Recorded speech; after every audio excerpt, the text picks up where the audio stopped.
In last lesson we discussed the concept of multiple inheritance, and now in this lesson we will use that concept in our employee class and its subclasses. We have two types of employees. One on the left side are the teaching staff and the other on right side are the admin staff.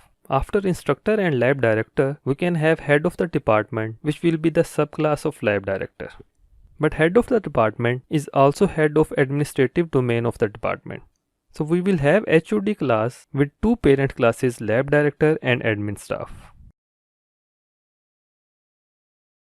HOD being the lab director has all functionalities of the lab director, plus being the instructor he can be assigned courses too.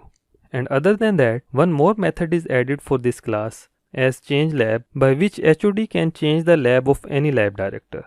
Moreover, HOD also has all functionalities of admin officer. So let's add this class, and to start with, let's keep it empty.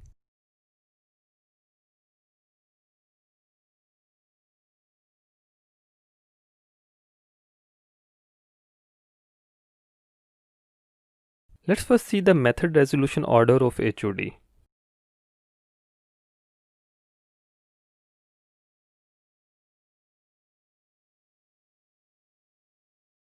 You will see that it starts from HOD of course, and then is lab director and instructor classes, the ones on the left side of the hierarchy. And after that, it has classes from the right side, which are admin officer and admin staff. And then is the topmost class employee, followed by the built-in object class. Let's add init method.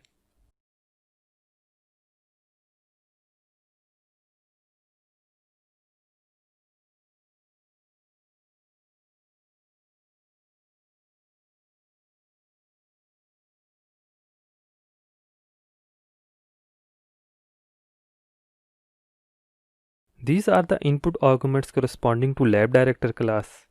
For admin officer class, we just need team attribute, and I want to fix the team of HOD as admin team, so I'm not placing team as input argument.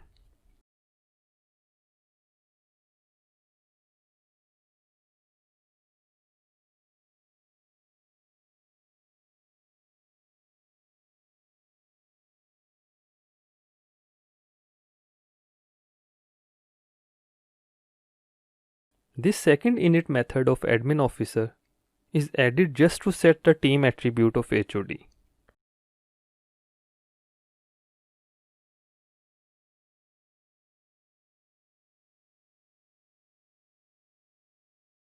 We could also do self.team equal to admin, but I did it like so to show you that we can use init of one or more parents inside the init of child class. Now, as we said in last lesson, that complex class relations can cause a problem known as diamond problem. So we didn't use super function here. And we should also change all super functions used in init method of the complete hierarchy.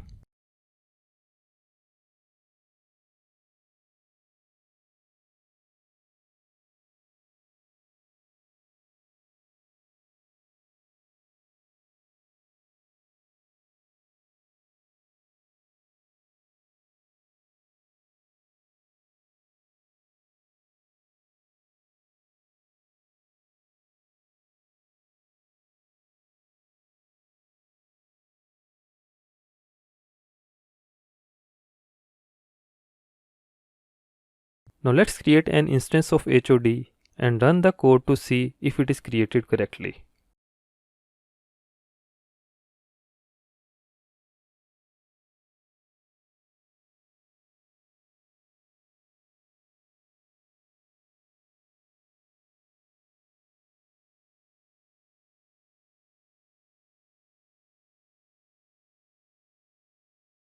Now I also want to set the team members attribute of HOD as we have for the admin staff. But I want to include all admin staff in his team instead of just the ones with the same team name.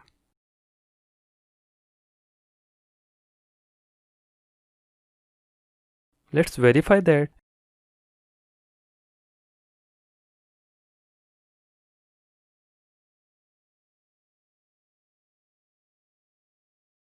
And you can see all admin staff are included in team members of HOD regardless of their teams.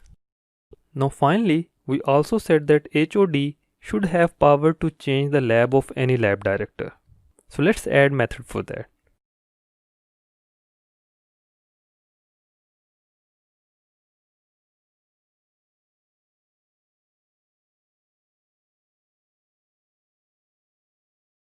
It can be a class method as we don't need any instance attribute, but still I would like to apply this on instance rather than on class. So I'll make it as instance method. Let's test this method by changing the lab of a lab director.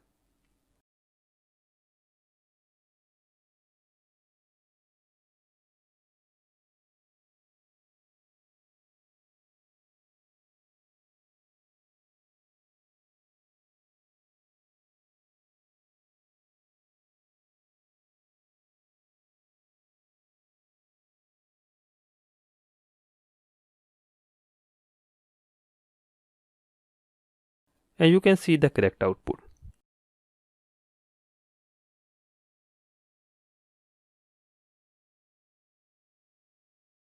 That's all from this lesson. Thanks for watching.